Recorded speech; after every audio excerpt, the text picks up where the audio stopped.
ملګرو د ټولو نه مخکې د فاطمه ګل یو ویډیو لیک شوی ده، هغه واورئ چې په هغې کې هغه څه وایي.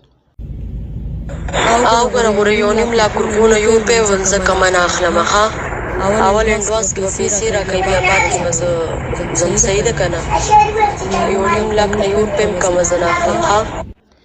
نو دغه ویډیو دغه تاسو وکته په کوم کې چې فاطمه ګل وایي چې آیا که 1 لاک روپۍ وی راکوي نو زه به درسره داسې شپه وکړم او داسې ستا سره به میلاو شم، داسې قیسې روانې دي.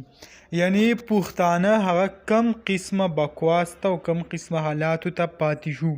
د ده یو خاوند دی مراد، تاسو ټول به پیژنئ، په سکرین باندې هم تاسو ته ښکاري.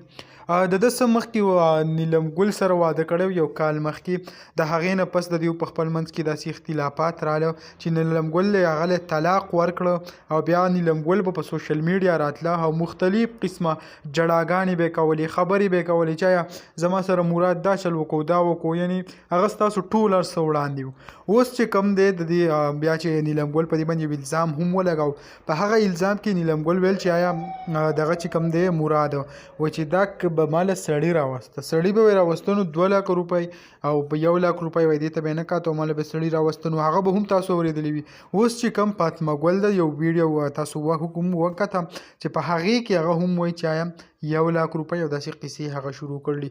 نو ډېر زیات یو د شرم بړواتوب کار د شروع کړی دی چې راځي او د پښتنو جنکو سره چې کوم دی د کم قسم عملات شروع کړي دي. نو ډېر یو د شرم مقام دی او په خپله خو په شرم نه دی، یعنې د جنکو کم کاروبار چې کوم دی کم چکلي شروع کړي دي او هغه چلی او جنکۍ په هغې کې ورسره وي. دوبۍ ته لاړ شي، هلته چې کوم د جنکۍ پیدا کړي وي هغه چې کوم د دیرو ته هغه سپلای کوي. دغه ویډیو و دغه معلوماتو تاسو سره هم شریک کړه. امید لرم ویډیو به خوښه شوي. که ویډیو هم خوښه شوي ویډیو لایک کړئ او که زموږ په چینل نه وي چینل سبسکرایب کړئ د داسې نورو ویډیوګانو دپاره. انشاءالله په بل ویډیو کې به مې لایو. د نن دپاره دا کافي وه. د لوی الله په امان.